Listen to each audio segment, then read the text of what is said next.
एसेंसर की क्लास में आपका स्वागत है। ये वीडियो बिजनेस मैथमेटिक्स सब्जेक्ट के सिंपल इंटरेस्ट टॉपिक पर ये तीसरा वीडियो है। इसके पहले 2 वीडियो इस पे जारी किया जा चुका है। जिन्हें बेसिक नॉलेज समझना है, पुराने वीडियो को देखने के पश्चात इस वीडियो में और अच्छा आप कर पाएंगे। तो चलिए शुरू करते हैं सिंपल इंटरेस्ट का पार्ट 3, जो कि प्रैक्टिकल अप्रोच पे बना वीडियो है। तो ये बेसिक फार्मूला है सिंपल इंटरेस्ट का।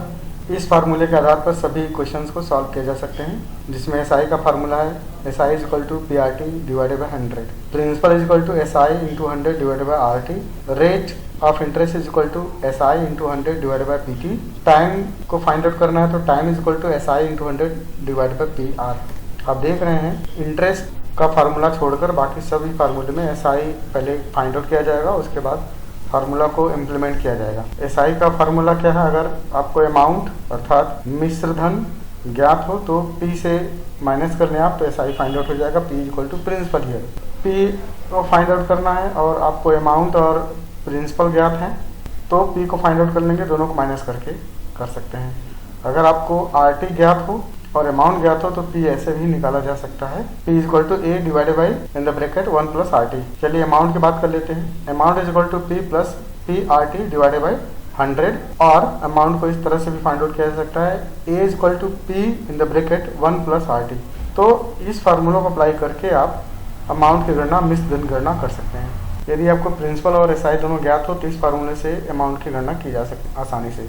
तो आप देख रहे हैं कि इन फार्मूलों के आधार पे आपको पूरे सिंपल इंटरेस्ट के कितने भी क्वेश्चंस हों बन जाएंगे, सॉल्व हो जाएंगे। चलिए पहला प्रॉब्लम लेते हैं। Any sums become double in 7 years, 7 साल में कोई राशि डबल हो जाती है, दुगना हो जाती है। In how many years will it become 4 times, कितने वर्ष में यह 4 गुना हो जाएगा। तो चलिए स्टार्ट करते हैं। Let the principal is equal to 100, as per question it becomes double in 7 years. तो प्रिंसिपल जो है डबल हो जाता है, तो principal into 2 is equal to 200, 7 सालों में ये 200 हो जाएगा। तो सिंपल इंटरेस्ट क्या हुआ?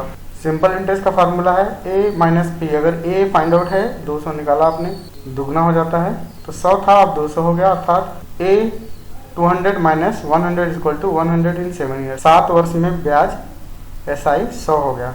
चलिए देख लेते हैं गिवन क्या हुआ। P is equal to 100, T is equal to 7 years और SI इज इक्वल टू 100, जो कि अभी अभी आपने फाइंड आउट किया, और R is equal to question mark, R को फाइंड आउट करना है। तो R को फाइंड आउट करना है तो R का फार्मूला लगाएंगे, SI into 100 divided by PT। SI 100 अभी निकला है, 100 अप्लाई किया फार्मूला के हिसाब से, divided by PT। P is equal to principal और T is equal to time 7 years. तो इसको सॉल्व किया तो 100 बाई 7 हो गया, ये मेरा R हो गया, रेट हो गया। सेकेंड कंडीशन क्या बोलता है? It will become 4 times, means 100 था प्रिंसिपल तो अब 400 हो जाएगा। कितने ईयर्स में करना है ये आपको फाइंड आउट करना है। तो क्या क्या गिवन हो गया? SI 400 minus 100 is equal to 300 हमारा SI हो गया। P पहले से पता है आपको, R is equal to 100 divided by 7, जो कि अभी फाइंड आउट किया। T is equal to question mark, T को निकालना है। तो T का फार्मूला क्या होगा? SI into 100 divided by PR। इसको सॉल्व करेंगे, SI 300 into 100 divided by 100 into P का मतलब प्रिंसिपल है 100 और इंटू 100 डिवाइड बाई 7, ये R है जो कि अभी निकाला था यहाँ पे।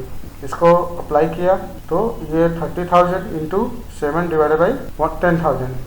ये आप देख रहे हैं 100 इंटू 100 इक्वल टू 10,000, चूँकि डिवाइडेड 2 बार है तो 7 ऊपर हो जाएगा और ये दोनों हर में हो जाएंगे, वो अंश में हो जाएगा। तो इसको सॉल्व करेंगे, आएगा 21 ईयर्स। तो ये आंसर हो गया। तो चलिए हम एक और प्रॉब्लम को लेते हैं सॉल्व करने के लिए। प्रॉब्लम नंबर 2 लेते हैं। Any sums becomes rupees 750 in 2 years and 8730 in 3.5 years. Find out principal and rate, दोनों निकालने हैं। कोई धन 7,560 रुपया 2 वर्षों में तथा 8,730 3.5 वर्षों में हो जाता है, तो वह धन और ब्याज के दर की गणना कीजिए। क्वेश्चन के हिसाब से क्या क्या गिवन है? अमाउंट इन 3.5 ईयर्स में 8,730 हो जाता है और 2 वर्षों में 7,560 हो जाता है। तो अब आप समझ रहे हैं कि 2 वर्षों में 7,560 और 3.5 वर्षों में 8,730 हो जाता है। तो सिंपल इंटरेस्ट कितना हुआ? 1.5 वर्ष का, दोनों को माइनस कर देंगे तो 1.5 वर्ष में ये सिंपल इंटरेस्ट हुआ 1,170 रुपया। तो चलिए सॉल्व कर लेते हैं। क्योंकि 1.5 वर्षों में ब्याज 1170 है। तो 2 वर्षों में ब्याज कितना होगा, इसको सॉल्व करेंगे। 2 वर्षों में 1560 ब्याज आएगा। तो 2 वर्षों का ब्याज हो गया 1560 2 वर्ष का हिसाब दिया हुआ है, यहाँ पे 2 वर्ष का अमाउंट दिया हुआ है। तो principal equal to A minus S I. A 2 वर्ष का दिया है 7560 और ब्याज 1560 तो माइनस किया तो ये आपका प्रिंसिपल आ गया 6000, जो कि आंसर है जो प्रिंसिपल पूछ रहा था। 6000 रुपये का 2 वर्षों में 7560 हो जाता है। तो अब ब्याज की दर निकालनी है, फार्मूला सीधा अप्लाई कर देंगे। Rate is equal to S I into 100 divide by P T. S I अभी 2 वर्ष का दिया है 1560, वो ले लिया मैंने। एस आई ले लिया 1560 जो अभी कैलकुलेशन किया है, into 100 divide by P T. P अभी निकाला 6000 रुपये और T is equal to time, 2 वर्षों का हिसाब था ये, तो 2 वर्ष लिखा। तो सॉल्व किया तो 13% पर एनम आपका इंटरेस्ट आ गया। चलिए एक और एग्जाम्पल लेते हैं, इसको और समझने का कोशिश करते हैं। थर्ड एग्जाम्पल है, any sums become 26,130 in 6 years at simple interest rate of 5% per annum.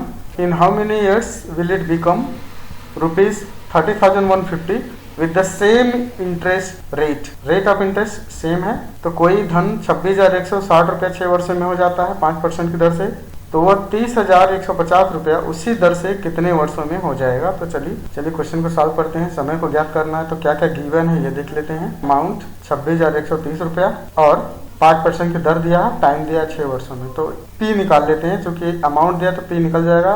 P is equal to A divided by in the bracket 1 plus R T. तो इसको सॉल्व किया हमने, 26,130 रुपया हमारा A है, 1 प्लस R 5% पर एनम है divided by 100, क्योंकि percentage में था तो 100 लिख दिया मैंने, 5% था इसलिए 5/100 और टाइम दिया 6 वर्ष तो 6 वर्ष लिखा। पहले ब्रैकेट के अंदर सॉल्व किया मैंने, तो ब्रैकेट के अंदर सॉल्व करने पे आया आपका 26,130 divided by 1 plus in the bracket 30 divided by 100 bracket close. अब ब्रैकेट के अंदर का सॉल्व किया तो 130 डिवाइडेड बाई 100 हो गया। ब्रैकेट को तोड़ दिया तो 26,130 इंटू 100 डिवाइडेड बाई 130, क्योंकि डिवाइडेड के बाद डिवाइड था, डिवाइडेड के बाद का डिवाइड ऊपर हो जाएगा और ये नीचे हो जाएगा, 130 नीचे हो जाएगा, यानी अंश का हर में चला जाएगा। हर तो हर वही रह जाएगा जो पहला हर है डिवाइड करने पे। अगर डिवीजन नहीं समझ में आ रहा है तो एक बार डिवीजन आप रिवीजन कर लें अच्छे से, पेन कॉपी लेकर देखते जाएं करते जाएं तो आपको और अच्छे से समझ में आएगी। तो सॉल्व करने पर प्रिंसिपल आया 20,150। चलिए अब देखते हैं, टाइम निकालना है चूंकि, तो देखते हैं क्या क्या हुआ। नेक्स्ट कंडीशन क्या बोल रहा है कि कितने वर्षों में ये 30,150 रुपये हो जाएगा। तो क्या क्या गिवन है, ए क्या होगा 30,150 हो जाएगा।